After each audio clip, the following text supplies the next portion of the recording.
तो जैसा आप लोग जानते हैं कि मैं जो है 15 to 20 जो है मार्च तक जो है क्लास 10th का कंप्लीट मैथमेटिक्स और साइंस जो है उसको ख़त्म कर दूंगा। उसके साथ ही साथ जो है मैंने क्लास 9th की फिजिक्स जो है कंप्लीट इसको ख़त्म करने की सोची है। तो सबसे पहले हमने जो है मोशन पे एक वीडियो बना चुका है, तो मोशन भी साथ में चलता रहेगा। उसके साथ ही साथ जो है ग्रेविटेशन चैप्टर को भी हमने स्टार्ट कर दिया है। कोई प्रॉब्लम वाली बात नहीं, बस आप लोग इसको ध्यान से देखिए बस, और ढेर सारे जो है क्वेश्चन की न्यूमेरिकल की प्रैक्टिस कीजिए। तो चलिए हम लोग देखते हैं ग्रेविटेशन चैप्टर में सबसे पहले जो आता है ग्रेविटेशन क्या होता है। तो सिंपली जो होता है gravitation is a kind of force. Gravitation क्या है? एक तरीके का एक फोर्स होता है। ये जो होता है gravitation force is always attractive force. ये क्या होता है? हमेशा हमेशा अट्रैक्टिव फोर्स होता है। इसका मतलब ये है, ये हमेशा दो बॉडी के बीच में लगता है। मैं हूँ यहाँ पर खड़ा हूँ, आप अपने घर से देख रहे हो, तो मेरे और आपके बीच में क्या है? अट्रैक्शन है, फोर्स ऑफ अट्रैक्शन। इसी को हम लोग बोलते हैं ग्रेविटेशन। तो इसको सबसे पहले जो है 1665 में आइजैक न्यूटन ने क्या किया था? इसको डिस्कवर किया था। इन्होंने ये बताया था, उनके ऊपर क्या गिरा, ऐसा एक मनगढ़ंत जो है कहानी बनाई गई है ताकि जो है ये हमको याद रखा गया, हमको याद रह सके। बाकी ऐसी कुछ जो है कहानी नहीं कि उनके ऊपर एप्पल गिरा फिर उन्होंने क्या किया, ग्रेविटेशन की डिस्कवरी कर दी ना। ये तो केवल जो है हम लोग के ईजियर के लिए, ताकि हम लोग उसको आसानी से याद रख सकें। तो चलिए हम लोग समझते हैं ग्रेविटेशन क्या होता है। तो सिंपल सा क्या है, the force of attraction between two body, the force of attraction between two body in the universe. यानी इस यूनिवर्स में जो है, इस यूनिवर्स में कोई भी दो ऑब्जेक्ट के बीच में क्या लगता है? अट्रैक्शन का फोर्स लगता है। फोर्स ऑफ अट्रैक्शन क्या? फोर्स ऑफ अट्रैक्शन का मतलब यूं समझिए, जैसे ये क्या है, लेट सपोज ये क्या है, ये जो मैग्नेट है, अगर इसका जो है एक नॉर्थ पोल एक साउथ पोल, तो आपस में अट्रैक्ट मतलब पास आएंगे। यानी कि इसमें क्या लगता है? फोर्स लग रहा है, पास आ रहे हैं। वही यानी कि अट्रैक्शन का मतलब ही होता है पास आना, आकर्षक बल जिसे कहते हैं हम लोग। तो ग्रेविटेशन सिंपली क्या होता है? Force of attraction between two bodies present in the universe. अब वो यूनिवर्स में कहीं पर भी हो, कहीं पर भी हो, उससे नहीं मतलब। तो ये जो होता है फोर्स हमेशा अट्रैक्शन फोर्स होता है। तो ये तो क्लियर हो चुका होगा। सबसे पहले जो है इस फोर्स के बारे में, ये फोर्स कितना होता है, किस चीज़ पर डिपेंड करता है, किस चीज़ से कम होगा, किस चीज़ से ज़्यादा होगा, इसको सबसे पहले जो है न्यूटन ने बताया था। किसने बताया था? आइजैक न्यूटन ने। और फिर बाद में जो है इसी लॉ को, इसी फोर्स को जो है यूनिवर्सल जो है Newton's universal law of gravitation के नाम से जाना जाने लगा। तो चलिए हम लोग समझते हैं कि Newton's universal law of gravitation क्या होता है।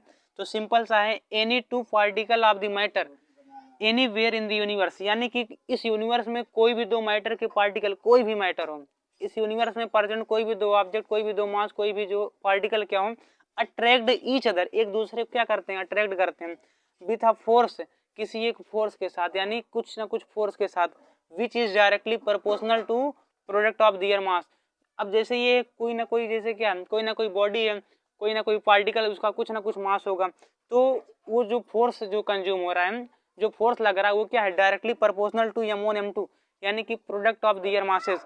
ये डायरेक्टली प्रोपोर्शनल किसके है? Product of their masses. अब कह रहे हैं एंड इनवर्सली अच्छा, डायरेक्टली प्रोपोर्शनल का मतलब सिंपली ये होता है, अगर हम लोग मास बढ़ाएंगे, यहाँ मास के डायरेक्टली प्रोपोर्शनल, इसका कहने का मतलब मास बढ़ेगा तो फोर्स बढ़ेगा, मास घटेगा तो फोर्स घटेगा।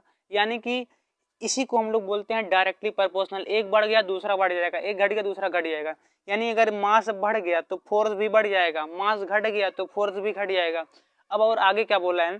कह रहा है and inversely proportional to square of distance between them. और क्या है? इनवर्सली प्रोपोर्शनल किसके? डिस्टेंस के। यानी कि हमने क्या माना, ये m1 m2 क्या है? इस यूनिवर्स में कहीं पर दो मास है, और दोनों के बीच में जो सेंटर टू सेंटर जो डिस्टेंस है, याद रखना इस बात को कि जो डिस्टेंस मेजर किया जाता है m1 m2 के बीच में, यानी कि दो मास के बीच में, हमेशा उस मास के सेंटर टू सेंटर मेजर किया था। तो हमने माना इसके centre to centre distance r है, इसका मास m1, इसका मास क्या है? m2 है। अब by the universal Newton's law of gravitation से हम लोग क्या लिख सकते हैं? F is directly proportional to m1 m2, mass बढ़ा तो फोर्स बढ़ा। अब और आगे क्या है? And inversely proportional to square of distance between them. और ये क्या है? Inversely proportional. इनवर्सली प्रोपोर्शनल का मतलब अगर ये बढ़ गया, अगर दोनों के बीच में डिस्टेंस को तुम बढ़ा दो, डिस्टेंस को बहुत ऊपर, बहुत दूर, यहाँ एक डिस्टेंस, एक बॉडी यहाँ बहुत दूर, तो क्या होगा? फोर्स कम लगेगा। लेकिन जैसे बॉडी पास लेते आओगे, पास, तो क्या होगा? फोर्स बहुत ही ज्यादा हो जाएगा। तो कहने का मतलब ये है कि अगर दो मास के बीच में जो रेडियस है, रेडियस यहाँ पर कहने का मतलब ये है जो डिस्टेंस है, अगर उसको हम बढ़ा देंगे तो फोर्स कम हो जाएगा, अगर डिस्टेंस कम कर देंगे तो मास क्या हो जाएगा, यानी कि जो फोर्स होगा ज़्यादा हो जाएगा। तो यहाँ से हम अगर दोनों इक्वेशन फर्स्ट मान लेते हैं, इक्वेशन सेकंड, दोनों को अगर हम कंबाइन कर देंगे तो F is directly proportional to m1 m2 divide by r square हो जाएगा। अब यहाँ से प्रोपोर्शनलिटी को हटाने के लिए हम लोग जो है जी जो है जी का यूज करेंगे। जैसे जी यहाँ पर क्या है, यूनिवर्सल ग्रेविटेशनल कांस्टेंट है, जिसकी वैल्यू क्या होती है बता रहे हैं। इसको यूनिवर्सल ग्रेविटेशनल कांस्टेंट क्यों कहा गया अभी समझते हैं। तो ये जो है फाइनली जो है न्यूटन का जो है इक्वेशन था, यूनिवर्सल जो है लॉ था, यही था Newton's universal law of gravitation.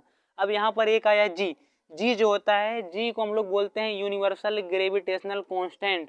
अब यहाँ बात आई इसे यूनिवर्सल कांस्टेंट क्यों बोलते हैं, तो सिंपल सा है, क्योंकि जो है इस यूनिवर्स में आप कहीं पर भी जाओ इसकी वैल्यू जो है 6.67 इंटू 10 किसी किसी बुक में क्या होता है ना 6.673 भी दिया रहता है, तो उससे घबराने वाली बात नहीं है।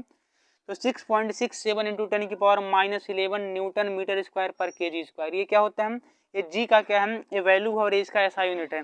और अगर बात करें यूनिवर्सल ग्रेविटेशनल कांस्टेंट क्यों, इसके आगे यूनिवर्सल इसलिए लगा है क्योंकि आप इस यूनिवर्स में कहीं पर भी जाओ इसकी वैल्यू चेंज होने वाली नहीं है। तो ये रहा जो है यूनिवर्सल न्यूटन का जो है यूनिवर्सल लॉ ऑफ ग्रेविटेशन। अब अगले वीडियो में हम लोग समझेंगे important characteristics of gravitational force. तो इसी के साथ मिलते हैं हम नेक्स्ट वीडियो में। जय हिंद।